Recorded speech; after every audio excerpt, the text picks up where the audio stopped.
Here we are at Alexander High School, as it says behind our student athletes here, home of the Cougars.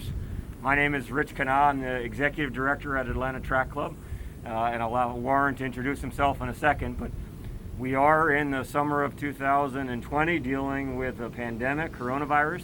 And as we set up today, we all wore our masks, but I understand that all of you as student athletes are all training together in a pod. And Warren and I are sufficiently socially distanced from you, so for purposes of this conversation, let's take off our masks, and then when we're done, we'll put our masks back on. Is that fair? Absolutely. Okay.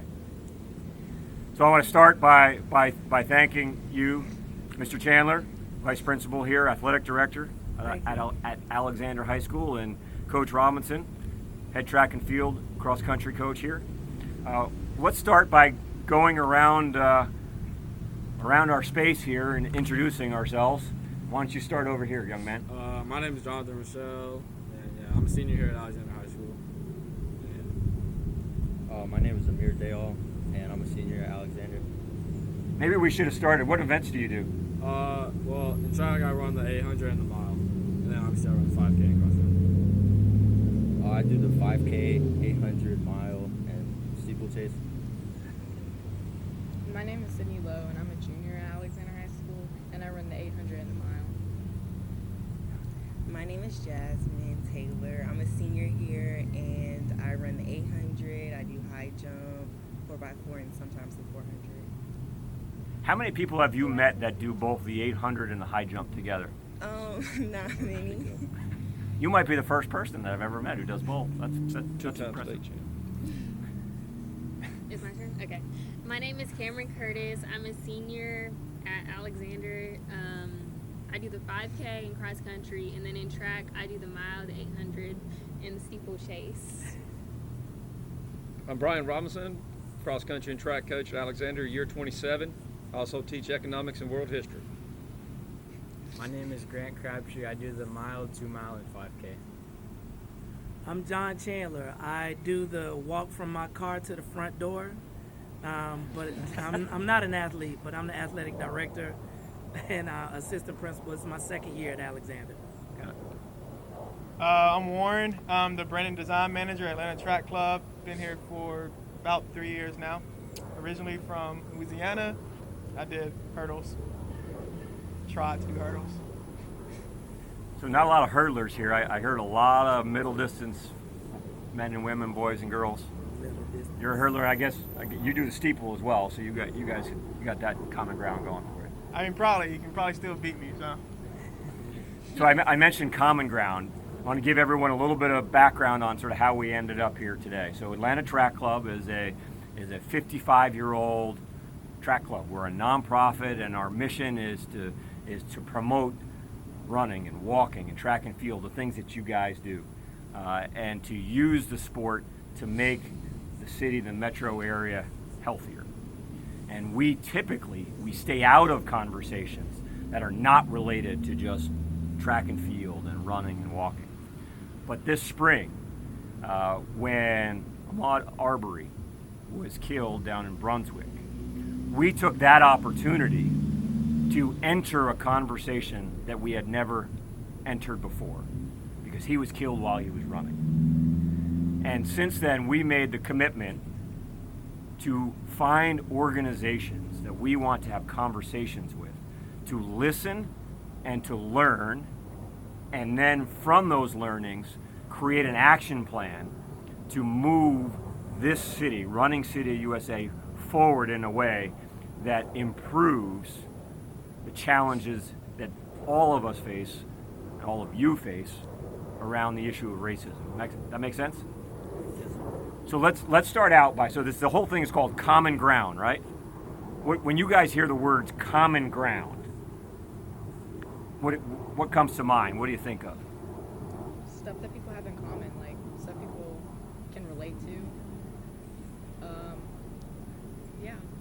Just like ways that people from different backgrounds kind of all come together in different ways to, like she said, to relate to each other. Got it.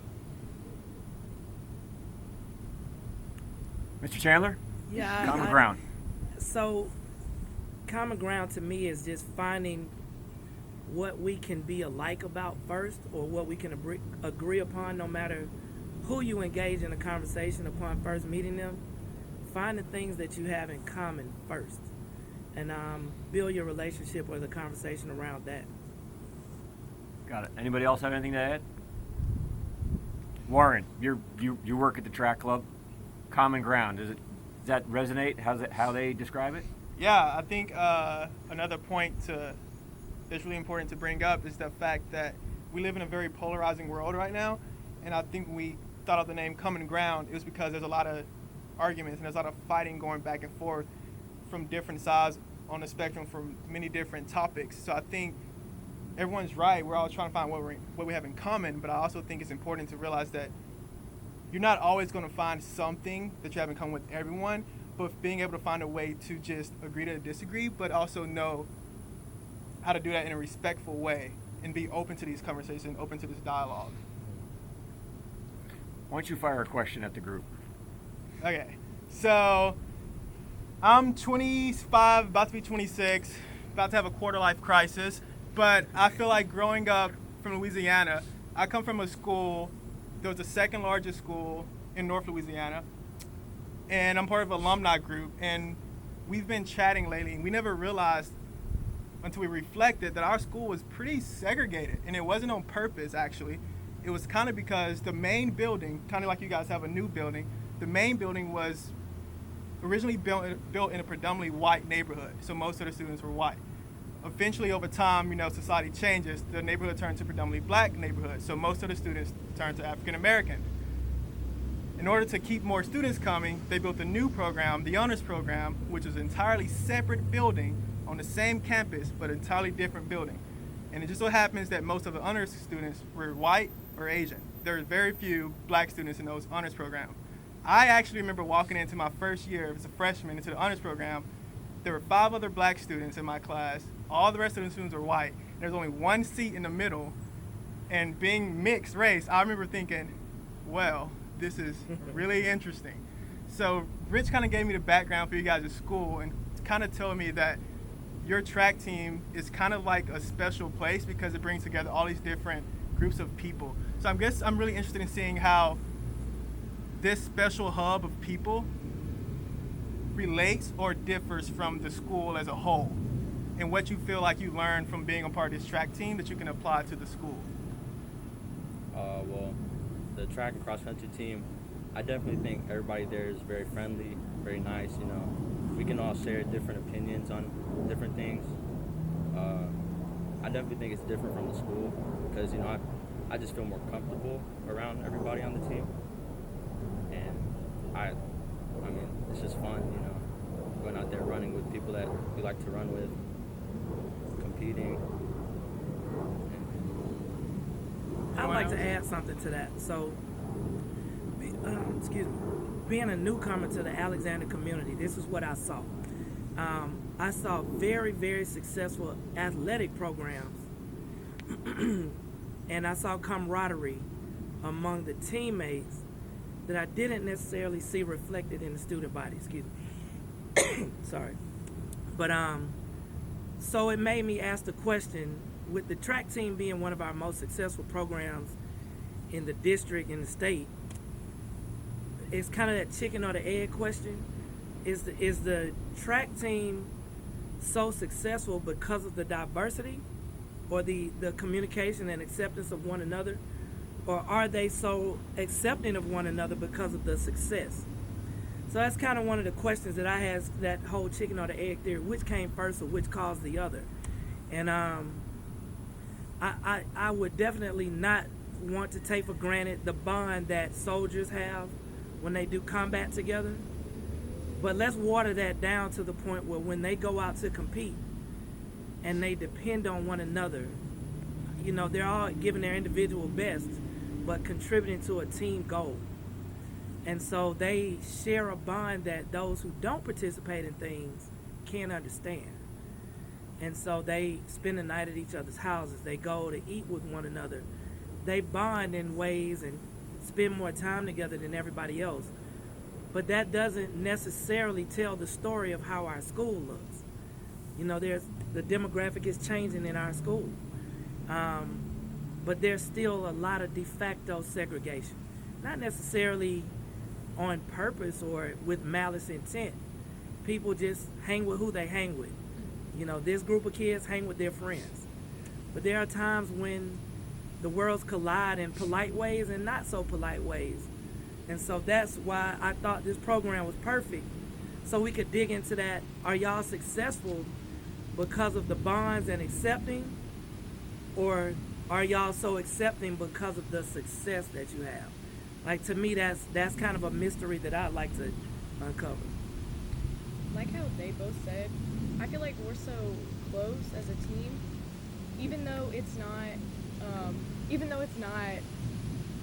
a team sport necessarily, so we don't rely on how each other do per se, but it's more close in my opinion. Like, this is the most part of a team I've ever felt in my life, but we don't compete as a team, it's individually. And I feel like it's like that because we all work together at practice, and so we're all in the same boat, and we all understand we have to go through the hard practices, and we all have the same problems with it, so we all understand each other, and we help each other with that. But we don't necessarily help in a race, but it's just good to know everybody has your back, and we're all in the same boat together. I kind of want to go back to what you were talking about the diversity of the team. I would say, like, our team, if you, like, go to a meet and look at the other teams, like, considering that, like, cross country and, like, long distance running is, like, a predominantly, like, white dominated sport, I feel like our team kind of really uplifts, like, runners of color, because, like, if you go to practice, like, you see people, like, of all, like, you can look around this bench and, like, see that there's people of, like, all different, like, backgrounds, and, like, not even just, like, our races, but, like, people who, like, are good at different things, who have different, like, talents, different skills. And I feel like that's really something that's, like, a treasure for our team, because it's something that you can lean on, because you, like, go when you see the other teams. And I feel like if you were, like, the one person of color on a team with a whole bunch of people who don't look like you, then sometimes you feel like almost, like, left out, or, like, you don't exactly relate to everybody. And I feel like since we have so much, like, different colors and shades on our team, that people can kind of feel more open, and I feel like that reflects in your training and your running, because when you're, like, more joyful, more happy, more comfortable, then it kind of shows in the way that you train and, like, compete. But, And you think the track team is different that way than, let's say, the school as a whole? I would say yes, because, I mean, if you, like, go to Alexander, like, I'm not saying anything bad about the school, like, I love my school, but, like, there definitely is, like, it's cliquey, like, and it's not, like, on purpose. Like, it's not like, oh, we're gonna put all the band kids over here and all the white kids over here and all the black kids over here. It's kind of just like people kind of go into the building and kind of gravitate towards people who look like them. But it's like, that's our instinct, because you're naturally gonna go where you feel, like, most comfortable and, like, most Where you have accepted. common ground. Yeah. But I feel like it's good that the team has so many different people, because it kind of pushes us to, like, kind of be forced to open up. Because, like, if you have to be forced, like, me and Sydney, we run together a lot. Like, if you're forced to run 7 miles with somebody, like, you guys are going to talk to each other. Like, we're not just going to, like, run 7 miles and, like, be like, oh, you good? Yeah. Okay. Like, no, we, like, have, like, good conversations. And we, like, or probably not this year because of, like, COVID and stuff, but we get to travel a lot and, like, rooming together. I feel like it really just brings in a good team dynamic for us, and that really helps you in the competition, because it's like, when you're tired and you're about to die and your teammate goes by you and they're like, oh, good job, you're like, I know for me, like, it kind of helps me keep going when I know that I have, like, Sydney in the race with me, or, like, Linda in the, or she's not here right now, but, or somebody else in the race with me, because sometimes I want to stop, but I don't, because I know that they're there and that they'll be, like, at the finish line. So yeah. So I think what you're saying, back to Mr. Chandler's question, is it's built around the diversity that you guys bring. I think that the diversity plays into, like, it directs into causing the success instead of the other way around. Like, we're not like, we don't like each other because we, like, have won or whatever. It's because, like when you come into the beginning of the season, you haven't won anything yet. So yeah. So are there any multi-sport athletes in this group or played on a separate team? There have been. I did swim. I used to play baseball my freshman year. Okay, There's so basketball. I think this is a really important question. You're mentioning the common ground, kind of have something in common, which is training together, running together. But I still think we live in an environment where sometimes people are uncomfortable having these tough conversations, even if you're training with someone. Because I may go running with someone, I'm training with them, and I'm comfortable with them, but I'm not comfortable enough with them to have this conversation. Do you feel like this team is unique in that aspect, that you're also comfortable to have like casual conversations, but you're also comfortable enough to be talking about this, as opposed to like your baseball team or something like that? So yeah, my baseball team, I quit the baseball team to run track after my freshman year. But like here, like these guys, like me and Grant, like I've been with them since I was freshman. Like we're like almost brothers now. Like we do everything together. Like whenever we go to meets and stuff, like we always go out to eat and stuff and all that. We have group chats, so we all talking all the time. Like we're always talking to them. We run together on weekends and stuff like that. Like they become like some of my best friends now. And like for like other sports, I feel like you have that, but not as much as running. Cause like whenever we like run together and stuff, like it's different. Cause like you're going through like all that pain together. Like it sucks. Like but when you're running with them, like they were talking about earlier about like seeing someone in a race, like. When I know one of these guys are in a race with me and they pass me, like, I don't want to let them beat me. Like, that's like one of the biggest things in races. When one of them passes me, I see one of them in a race. I know one of them are in a race. Like, I hate to let one of them beat me in a race. That's one of the things I hate the most. Do you feel like it helps to have a coach who supports these conversations and very open to these conversations, as opposed to a coach who's very, we're here to win, you know, like we're just here to compete? Definitely, because he's very open, very nice coach. Never really mean to any of us. You're not scared of your coach? I'm about to say, Coach Robinson, nice. Depends, but I mean, he's very open to these type of topics, and I definitely trust him as a coach. I'll add. I think that Coach Robinson is very he's kind of invested in our lives, like not just about running. Because I've played sports before where the coach kind of just like you go to practice and they tell you what to do and like that's it and you just go home. And like they never really know anything about you besides the fact that you run, and you don't really know anything about them besides the fact that they're the coach. But it's like I feel like we have like a good relationship with Robinson, and like he kind of knows like other stuff that goes on in our life. And I feel like that's something that's like good, like having a good relationship with your coach, and it also kind of just feeds into like the team dynamic that I was kind of talking about earlier. So yeah. No, go ahead, Coach. Well, I just kind of piggyback on it. It's just my basic philosophy going back to running. I think running is the most simplest activity humans do. It's the world's oldest sport. You know, we're made to run. And I think running is probably the only sport we play that we can play our whole lives. Because you got 100-year-old people in the Masters Championships. And it's it doesn't matter what race you are. Everybody knows the pain of running and the joys of running and everything. But as far as being on a team, you know, my philosophy's always been, you know, really it's twofold. It's like, number one, I'm just going to be selfish here. I want to get the best athletes I can to get on my team. You know, so when I see a kid, I don't care what they look like they can run, I'm going to try to get them to run. And the second thing is, you know, I want everybody's going to be treated the same. And basically come out, I want you to, you know, have integrity. I want you to be on time. I want you to do right. And I don't have team captains, and I don't have a lot of rules. The only rule I have is you got to be a good person. You know, you can't. I honestly believe you can't win in life without good people, and that includes sports, and that includes organizations, corporations, schools. You got to be a good person. What that means is probably different for everybody, but at the same time, I think a good person treats everybody with respect. There's going to be tough love at times. You know, you have to get on to, you know, kids are going to make mistakes. You know, I can't stand when I hear that, you know, kids are, this generation of kids are not doing this and this. Where kids, they don't know any better. The adults are the ones that know any better. They're supposed to teach the kids. And you talk about racism. Well, why do you have racism? It's taught. It's taught. Have you had experiences as a coach here at Alexander or in other places or even as an athlete? Well, I've only been here 27 years. This is my only place I've ever been. But you were an athlete before that. Yeah, I was an athlete before that. Where you had to check somebody, you need to call someone out because of something that they said or did that was either blatantly racist or subtly biased? Well, my two favorite sports growing up were track and basketball, and they're probably 85% African American. So I've got probably one of my best friends in life is assistant coach Jeff Raley, and he's African American.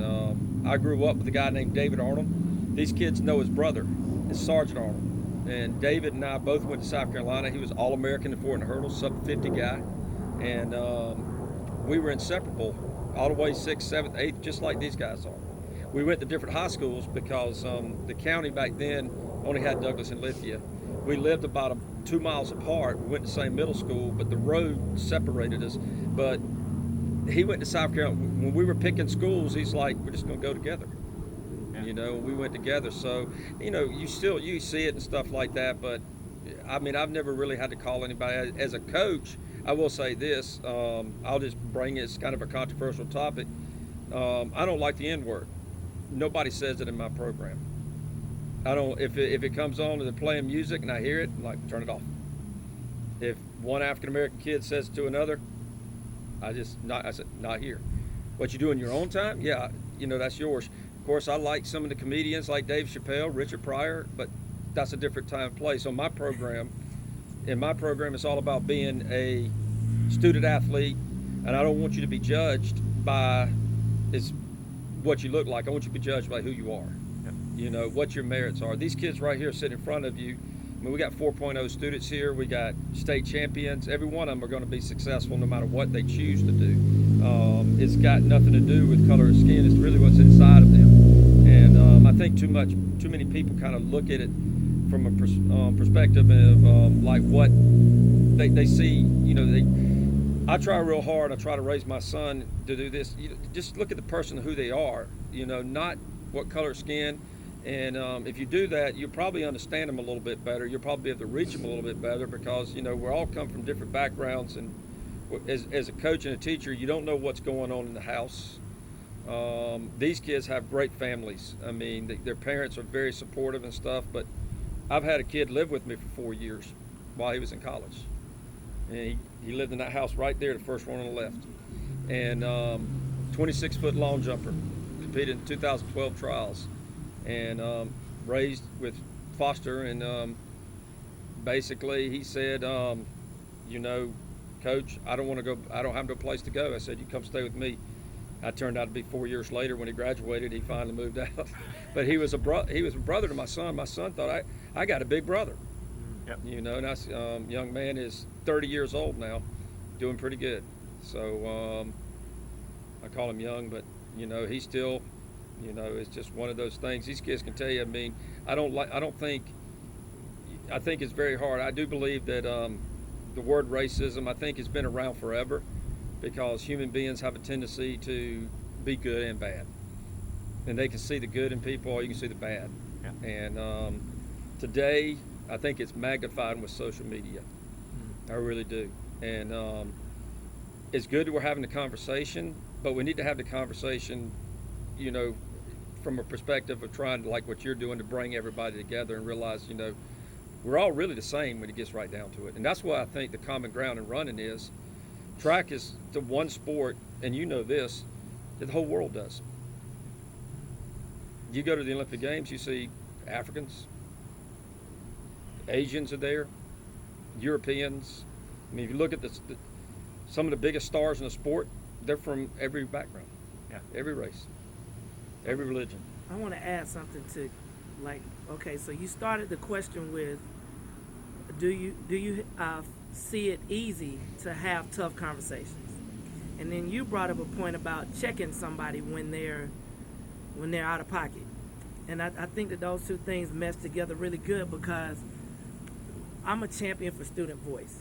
Like, I want students to know that whatever you got to say, we need to hear it so that either we can learn from you we can help you not make mistakes, right? So we're always communicating, whether we're using words or whether we're using actions. And so, bless these kids' hearts. They have no idea what we need from them by their actions. So, for example, our athletes' code of conduct basically states, we hold you to a higher standard than everyone else, right? They have a platform, if you will, all right? And so we expect them to use their platform to demonstrate expected behaviors like getting along with a diverse group of people, or showing the rest of the school that we can exist and not just coexist, but live together and love together and share together and win together. You know what I mean? So some of the tough conversations are nonverbal, because these kids right here won't accept it. I know that they won't. If they see something wrong happening, sometimes a tough conversation is just, that was my boy, but I'm not going to stand by him while he's doing that. And they didn't say a word, but they spoke volumes by not associating themselves with bad behavior, or letting that person doing wrong or treating somebody else wrong not have a hiding place amongst good kids. Because some kids that are doing wrong will blend in with them and get a benefit of the doubt, when we don't live in a time now where the hiding places exist. The hiding places are disappearing. That's the roots of a tough conversation, because they're dissociated. They've always done it. They just don't know they're doing it. They're being the change that they want to see in the world, that we need to see. They're living it every day. We don't have to talk to them at school. We talk to them because we want to. They don't come to our office because they're beefed out with another race, or they've said something racially insensitive. Like, racism and racial insensitivity are words that we need to distinguish in our vocabulary, because one is not the same as the other. They both hurt, but one is different than the other one. And these kids demonstrate the change that we want to see every day. And so making those, they're checking people sometimes. We don't want them to go push somebody down in the hall. Say, don't say that word anymore. That's not how we want them to use their voice right now. But they're learning what doesn't taste good in their mouth when they see it. Like, man, I wouldn't treat anybody like that. That's who they are. And so we're depending on them to be the leaders in the school. And we never told them that.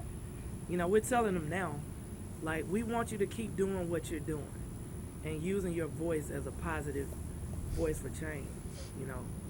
We put a mantle of leadership on them that it's never been spoken to them. They just do it.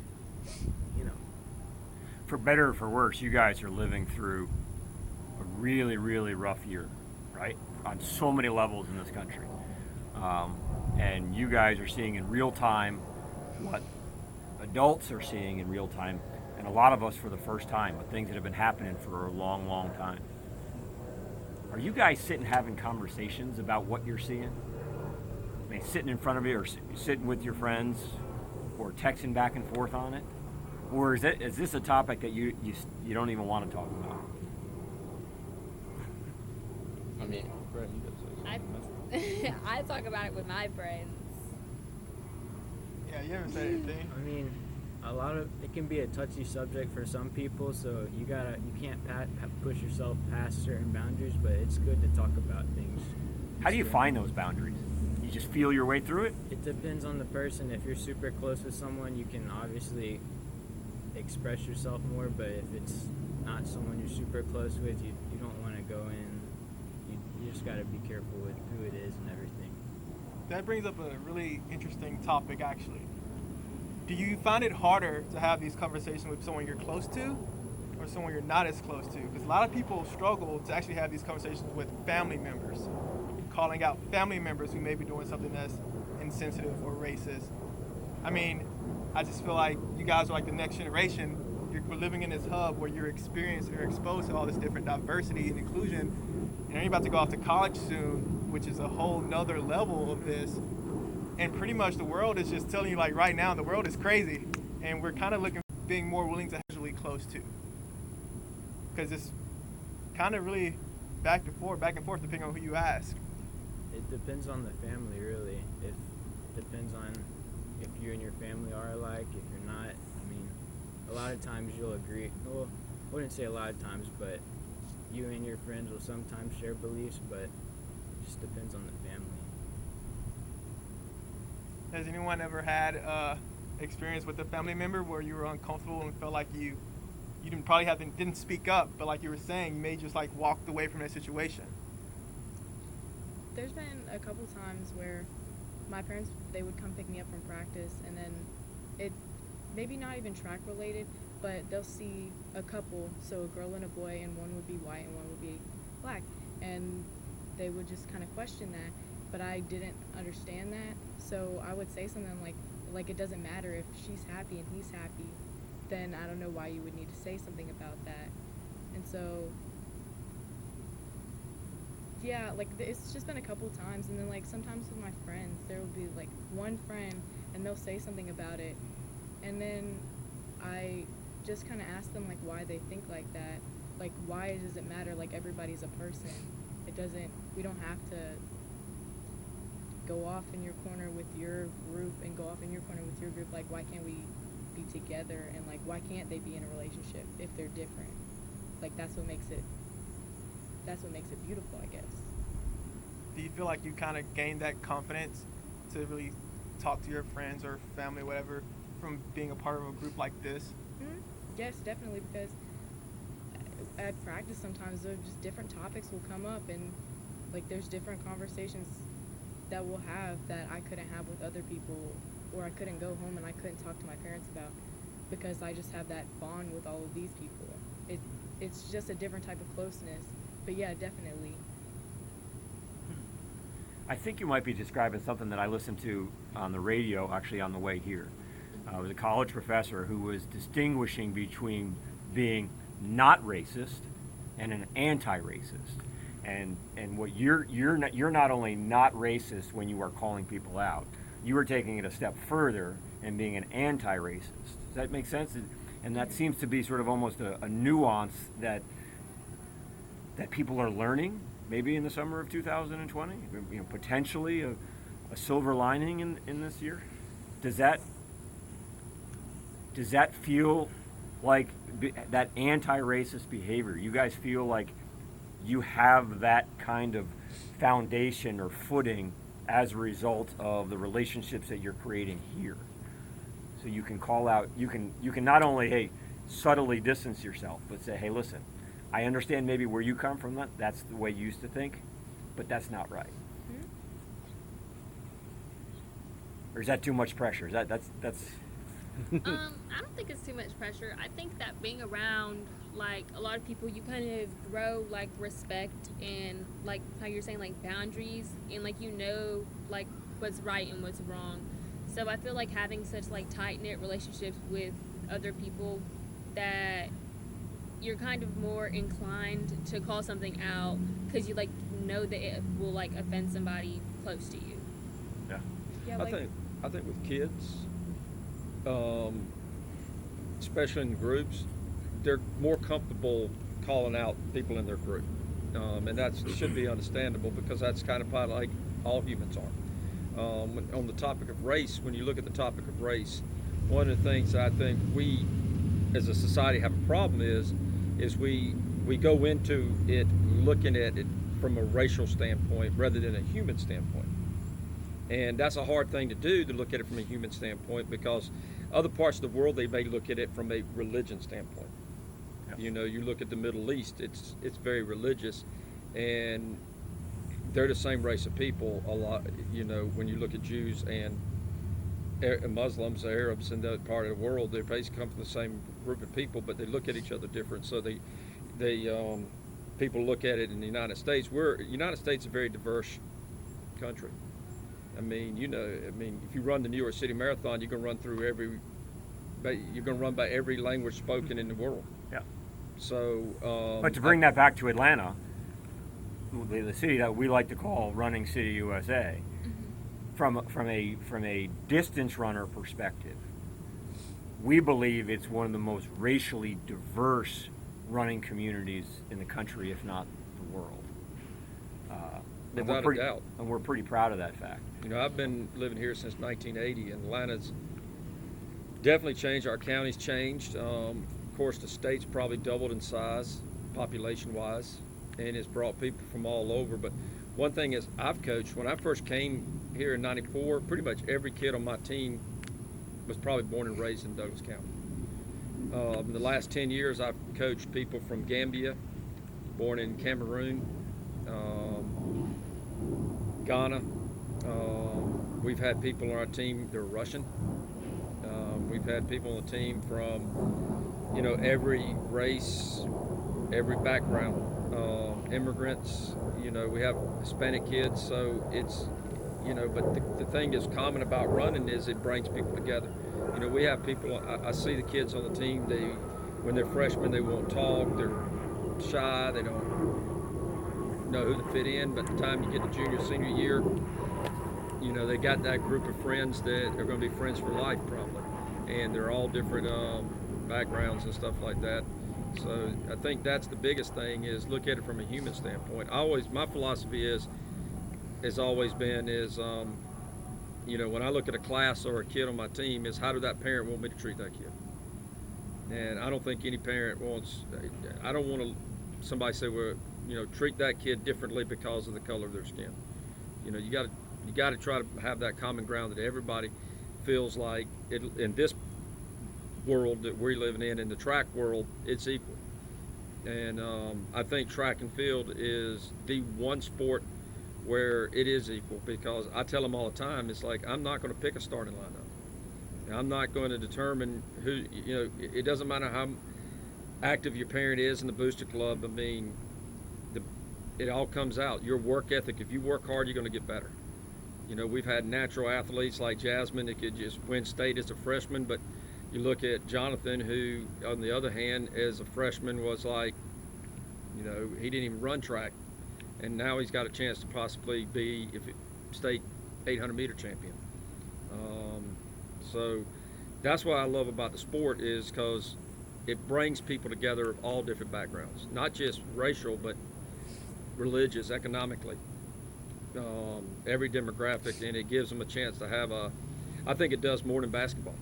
Basketball's in the limelight right now for what they're doing from a social standpoint, but track and field is far more diverse than basketball is. And I think track and field could teach basketball something. To that point, so referencing other sports, we're a track and field organization. You guys are, in a sense, a track and field organization within a larger school. What can the track club do to move this conversation forward? So think about the staff, the leadership, Warren and I, on a daily basis, to make the sport more welcoming for people of all races.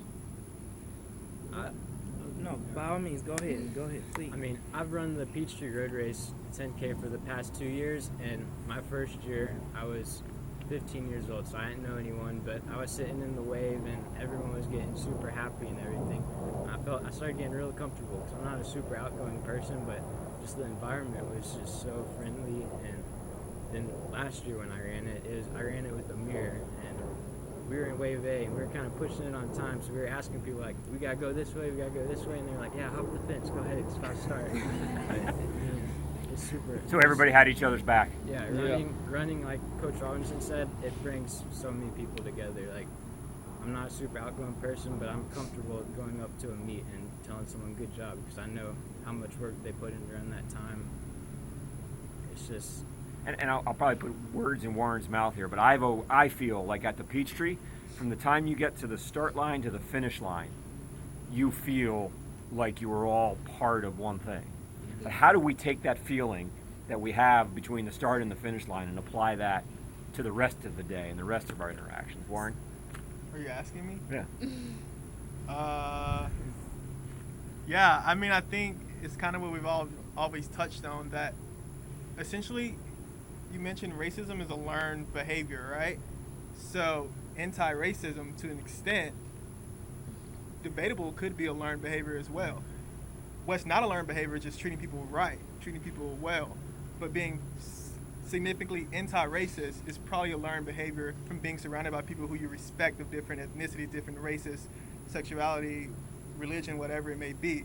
So I think, like you mentioned Peachtree, you're exposed to all these different people. You're congratulating everyone. You're happy for everyone. I think you build, like you said, like they all just ran the same 10K. We all know Atlanta's heat, hills, and humidity. So you have a sense of respect for them. So I think when you take that sense of respect and apply it to everyone else you're meeting, I feel like a lot of times people approach new people and they have either a negative perception or a positive perception based off skin tone, religion, etc. But once you have that positive affiliation with that person of different ethnicities and races, you can apply it to other people when you meet them, and it's going to create a chain reaction. And so I think just focusing on the positive for everyone, finding the respect for individuals and applying it to everyone else you meet is how you really kind of make the change.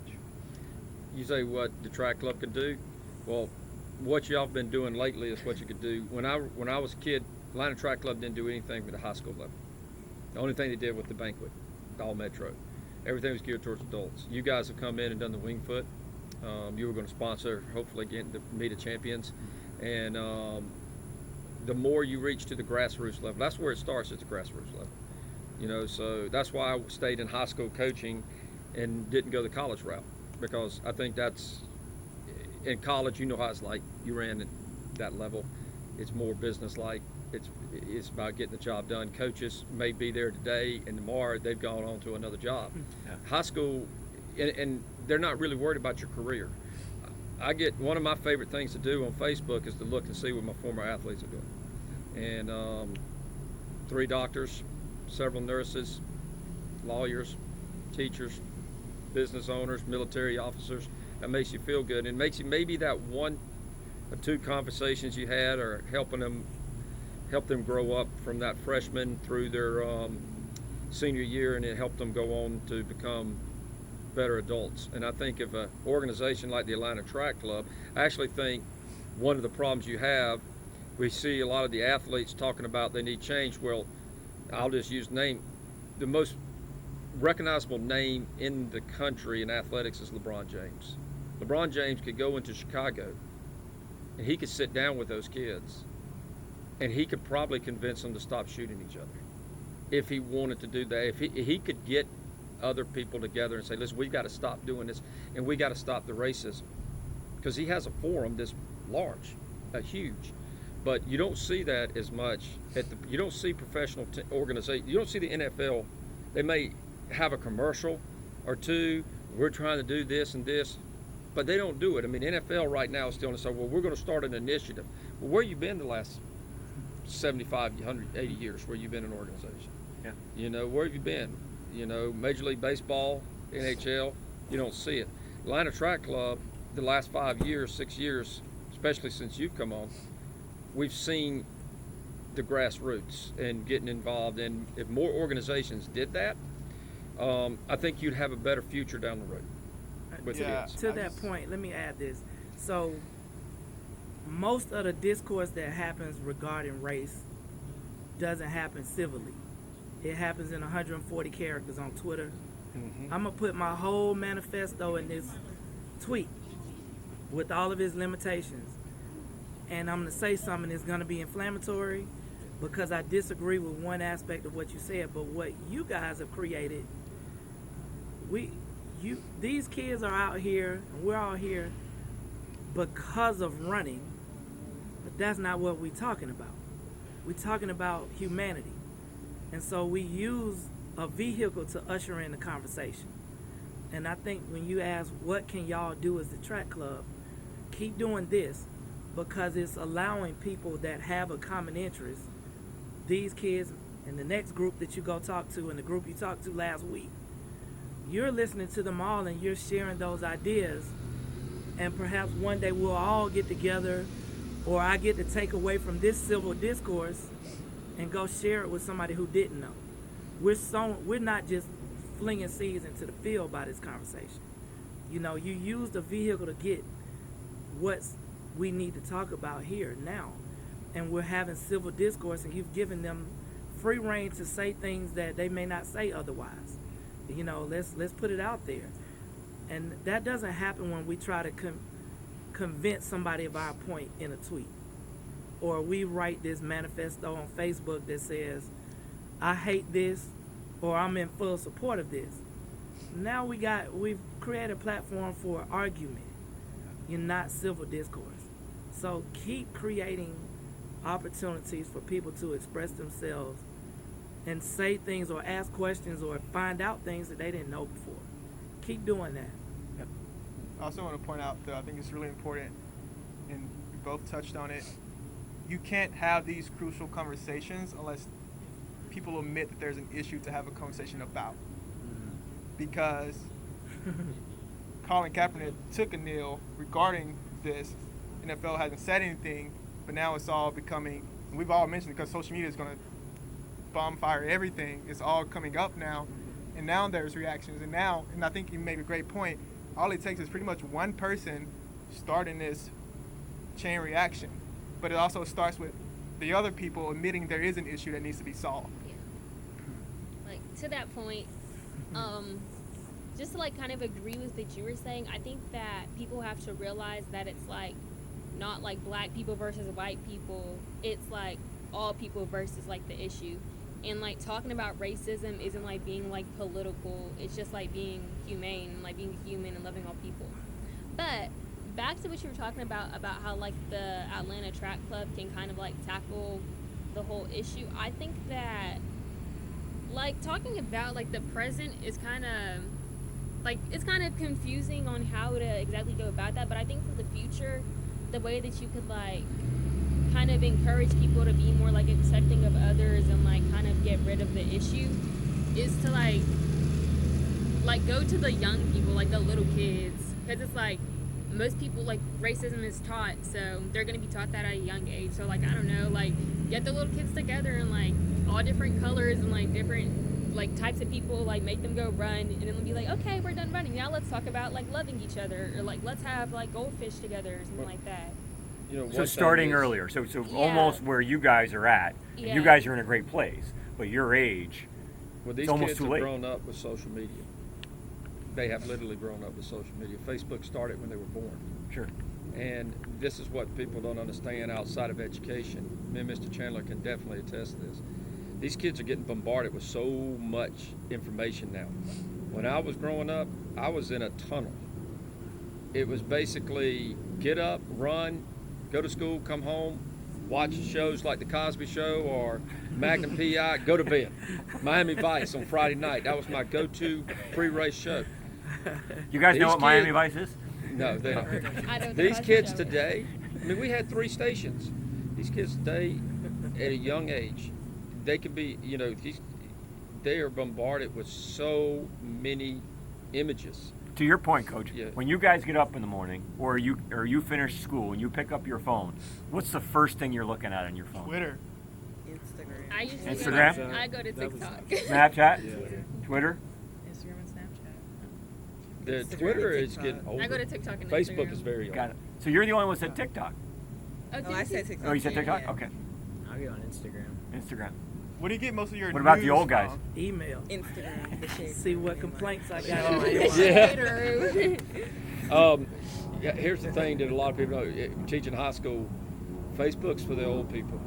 Yeah. Twitter is getting that way too. I like Twitter. They still like Twitter's Twitter, reviving. but it's you can see that the kids a lot of times they're on it, but their Instagram, Snapchat. Is Stuff like Snapchat that. starting to get old and tired? And I don't really use Snapchat that much. Yeah. I use it. I mean, I don't use my phone as much anymore as I used to when I was younger. Yeah. I used to be on my phone all the time when I was in like middle school and like They freshman come year. here in ninth Now, grade. They're I don't use my phone nearly as much as I used to. Do you Right. feel There's like not the time. overexposure desensitizes you to certain things? I feel like yes and no, because it's like when you constantly see, like, I guess, like police brutality, like always on, like your timeline. Like the first time you see it, it's like, oh my god, but then eventually it's like you see it every single week, and I feel like that's almost a bad thing because it's like you're kind of making people not like feel the emotions that they should be feeling. Like you just get used to seeing it, and like it's almost like it's getting normalized when it shouldn't be getting normalized. But I feel like it differs from person to person because some people just have different emotions than others. Yeah. I'm just going to take it to a history lesson, being a history teacher. I teach my kids this. It's not in the curriculum. The word racism was not added to the Webster Dictionary until 1933. What did we call it before then? Straight up, you just hated somebody. You just found a reason to hate them. And they had to come up with a word with it. They had to come up with a word for it. And if you know anything about history, you know the contents of 1933 and who became Chancellor of Germany. And you know how big that got. So that's how, teaching world history, that's how man has acted since the beginning. You can find stories of bringing people, and what's great is, if you think about our sport, the sport, they stopped fighting wars to come together and compete in athletics for 2 weeks. The ancient Greeks, and the ancient Olympics lasted for almost 500 years. So they had those problems then, but they didn't have a name for it. We have a name for it today, and we use it a lot, but we don't go beyond the name and look at what is really bothering people. Why do you hate that person? Is there a reason? And you can find it, if you're on Twitter, you can find it on every aspect, every good or bad, political side. You just find people that just spew hate, and they hide behind that little screen. They probably would never say what they're saying out in public, but on that little screen, they think that just their friend's going to see it, and then all of a sudden it goes viral, and next thing you know, they're in a little bit of trouble. However, people have a right for their opinion, but you just, I think in this context, as far as race, you got to think about what you're going to say. It's not that you want to hurt somebody's feelings. It's you just want to make sure that, you use the word racism and anti-racism. I take it from another step, pre-1933. It's love, intolerance, and acceptance versus not those things. We have those tendencies as humans to go either way, I think. I really do. And I think we also can change. This is really interesting because I feel like, you guys are high school students and you've all created an environment where you can have these conversations. This has always been a debate. When are you aware of what race is? And I kind of want to hear each student tell me when were you fully aware of what race is? Not necessarily when you experience racism or whatever, but when were you fully aware that I might be different, or they're different from me based off skin or ethnicity? Okay. I just remember seeing this thing on Instagram years ago, probably 3 or 4 years ago.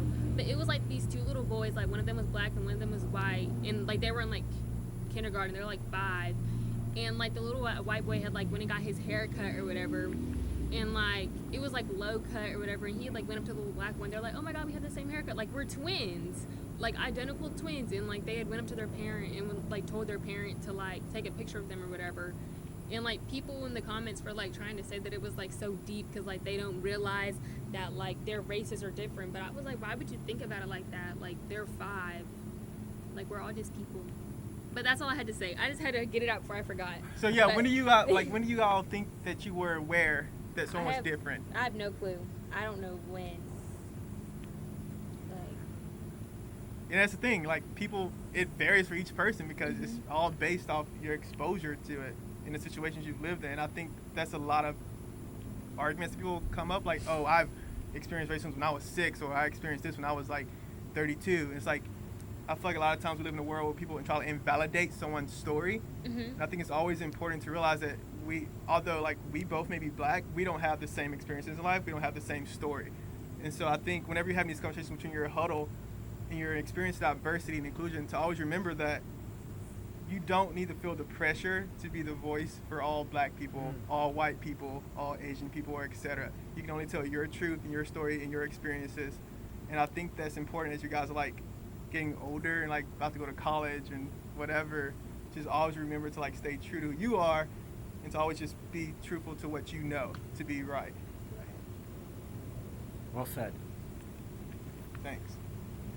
So, as it starts to rain here, we probably need to wrap this up.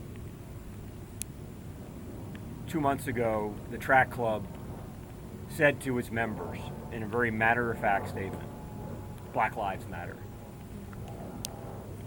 And that made a lot of people uncomfortable. how does that line hit all of you? Maybe one by one. Is that just move on, or is there a longer thought, a longer conversation, an offensive or a defensive reaction to that?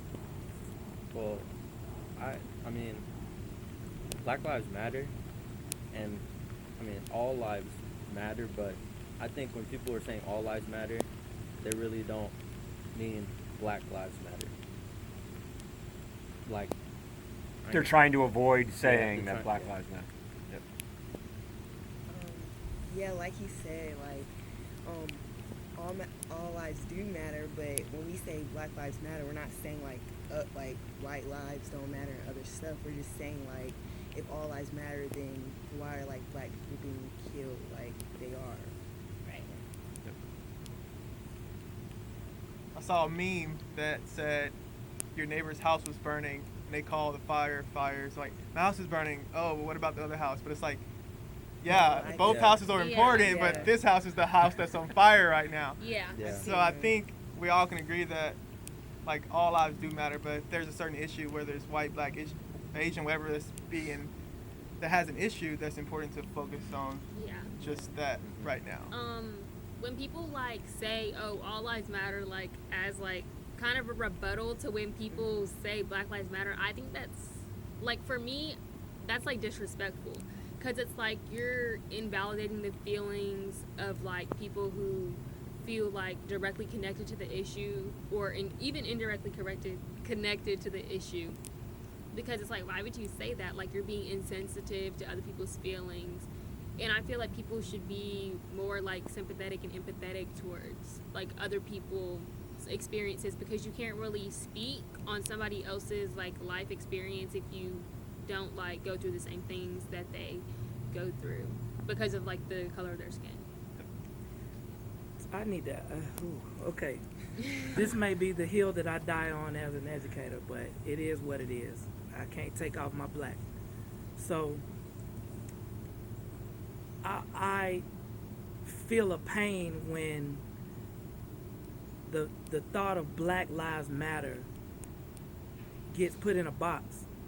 To say, you know, like I've seen on Twitter people saying Black Lives Matter is a hate group. Well, I haven't signed up for an organization. I haven't signed up for anything. I just woke up and I was black. You know what I mean? Mm-hmm. And the black experience has been difficult. And it's painful to... I'm relating this to the crucial conversations that I don't have. Because I know that I can't change someone's mind pretty quickly or without a lot of conflict and without a lot of, yeah, but what about? Yeah, but what about that? I don't want to have that conversation. Black Lives Matter is not, when I say Black Lives Matter, I want people to acknowledge that the black experience has been different and painfully different, and our lives have not always mattered. I didn't sign up for an organization. I'm not a card-carrying member of anything except Page, and you know, the teachers union. But so don't confuse the experience that I'm talking about with Black Lives Matter with an organization that is they are the ones carrying the message almost every day. The people that I identify with this organization, and I'm out here on the front line speaking the movement. I'm not invalidating that at all. I'm thankful they're there to carry a message that I can't always carry. But my experience saying Black Lives Matter to me is passionate. And when someone says all lives matter, I'm not saying all lives don't matter. They do. But I'm saying I want to rephrase the sentence and say Black Lives Matter, TOO. And that's what's been denied me as a black person, and speaking for all the other blacks whose lives want to matter. So I'm not saying that no other lives matter. I'm not trying to make you say mine is more important than anyone else. I just want the same thing you got. I want my life to matter as much as yours. I'm not interested in engaging in it every day in Chicago. That's a problem too. Those Black Lives Matter too. But you certainly not going to help it by bringing that up when I'm talking about my house on fire. Don't you know, we got to fix a lot of stuff. The world. And I mean, like, I gotta just, if there's one takeaway from this conversation that I'm gonna use every day, is all people versus the issue. That was so profound, like tear-jerkingly profound. Is that it's not about black and it's not about white. It's not about people keep trying to put things in a box, Right. and Black Lives Matter is not meant to be put in your little box.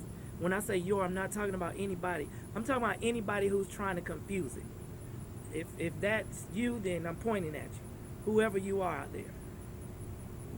But at the end of the day, it's about, here's an issue and we're crying, see me.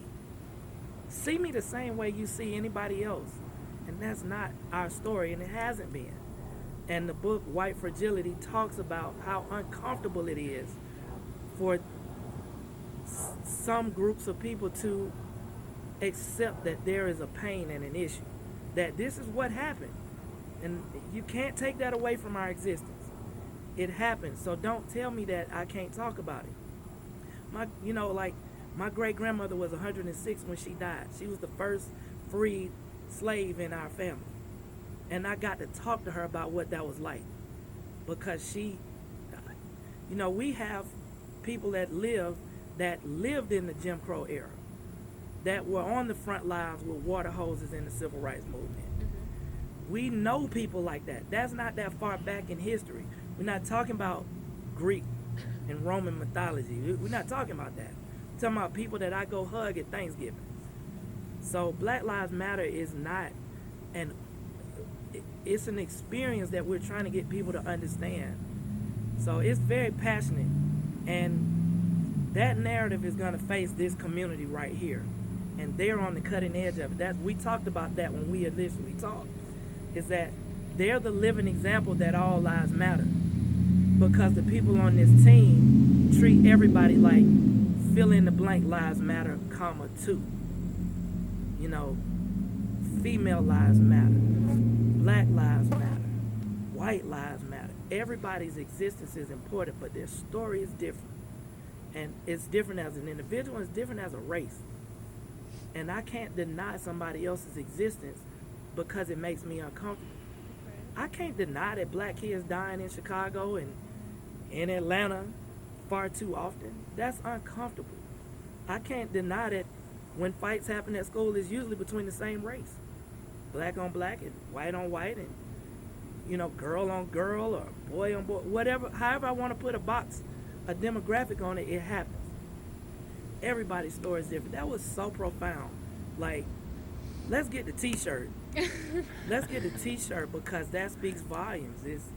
It challenges my existence of, let me not back myself in a corner and say somebody else is wrong because this is their experience. Mm-hmm. If you've been wrong, then let me help you try to right that wrong. There's an issue. Let's agree on an issue and help put that issue to rest. All people versus the issues. I'm never going to forget that. That was profound as I don't get out. But I'm done. I'm going to get off the soapbox now. Well, Mr. Chandler, that's well said. Yeah. And I think it points to exactly what we were trying to accomplish today, is learn from you and learn from your experiences. So thank you for taking this time as we get rained on to talk. And as we wrap this up, know that the benches that you're sitting on are now yours, are now the schools. And we hope that these are a physical space for you guys to have conversations amongst yourselves, even if you're sitting on both ends and you're texting each other back and forth, and the way that kids communicate today. So these are a literal place for you to sit and have conversations, as well as a figurative place for you to think about and to remember that the running community, if we stick together, and it sounds sort of cliche, if we stick together, the running community in Atlanta can show people the way for the running communities around the country, and then spread from there. So I hope you guys are able to have a semi-normal cross-country season and then a fully normal track and field season next year. And best So of far, luck so good. on the field of play. Yeah, and so with far, that, so Warren, good. you have anything else you want to say? I kind of have one question. Fire very away. quick. I'm just really interested because we've asked a lot of people this who are a lot older. Like, do they see this being an issue that's not an issue in the future? So I kind of want to hear, like, from a youth perspective, do you see this topic not being as big of an issue later on in your life? Like, do you think we'll get over this speed bump as a society as a whole? I mean, I think it'll probably go on forever. I don't think racism will go away. You know, there's just gonna be people that have hate in their hearts. But I think what we need to do now is spread the message that, you know, everyone needs to treat everyone the same.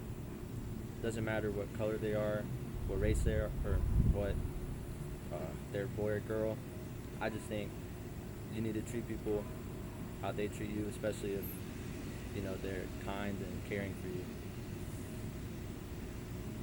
Yeah, I think that's pretty accurate. Like, you can't change everything. Yeah. From a history teacher's perspective, I'm going to say no. It's not going to change because it's human nature. History repeats itself. Yeah. But I do believe in our society, individually, we are getting better than it was 50 years ago. I always think about when I was born was a worse year than this year from a race perspective. Martin Luther King was assassinated the year I was born. All right. There were high schools. This county had not yet segregated. Douglas County High School did not have any black students. There was a black high school in this county in 1968. And in many states, even like the movie Remember the Titans, that was about a 1970. They integrated in 1970. So in my lifetime, there's been a lot of great things that have happened, but yet we keep this cycle going. And hopefully the young generation will see it from a standpoint, say, hey, wait a minute. We've been down this street, you know, before, and we cannot tolerate it. There's probably always going to be people with hate in their hearts, but you just can't. You have to put them in a place where they can't do damage to other people. And what I mean by that is you got to keep them out of positions of, you know, leadership from the smallest level all the way to the top, and not just political, but running corporations and stuff, and things like that. So hopefully the next generation will make it better than the generation before, and that's the goal of hopefully every generation. You know, I think the young kids today are probably the most racially together in my teaching career than they've been since I've been teaching. You know, I taught at this school where you'd see a lot of rebel flags in the parking lot. You know, especially when they had to change the flag. But this is a marathon and not a sprint. Yeah, So it's definitely a marathon. We're still in and the we're probably going to be first doing 5K. it in the year 2150 and 2120. Probably having some kind of conversation like this. Yeah. You know, Yeah, it's good to have the conversation. I think it's good to hear from the kids' perspective and let kids talk about it, because they're the future. They got to take care of us one day. Yeah, I think we can all know that, like, this world just wasn't meant to be perfect. It'll never be perfect. We can only hope for progress and just work for progress. So It's a good way to end. All right. Thanks, everybody.